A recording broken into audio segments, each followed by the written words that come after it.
Isang pulis ang itinuturing na person of interest sa kaso ng nawawalang si Miss Grand Philippines 2023 candidate Catherine Camilo. Love angle ang nakikita ng mga otoridad na posibleng motibo sa krimen. May exclusive report si Marisol Abduraman. October 12 nang huling makita si Miss Grand Philippines 2023 candidate Catherine Camilon. Halos isang buwan matapos siyang report na nawawala, may person of interest o POI na ang CIDG.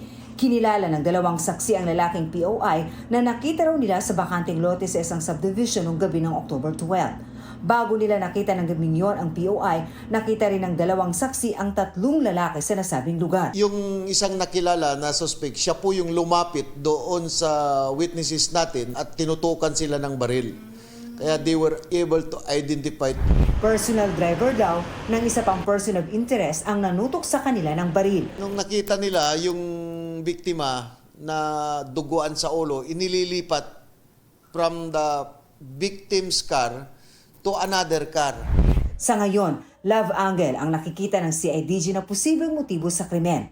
Hindi raw basta-basta ang POI na tinitingnan ng CIDG dahil isa raw itong police officer. Quarrel among this victim at saka yung suspect. Isang police officer, yung main suspect natin, it's either hinampas ng baril or binaril doon mismo sa loob ng sasakyan. Bagamat sapat na raw ang mga ebidensya na hawak ngayon ng CIDG, patuloy pa rin daw silang kumakalap ng mga ebidensya para mas matibay ang kaso laban sa suspect. Marisol Abduraman, nagbabalita para sa GMA Integrated News.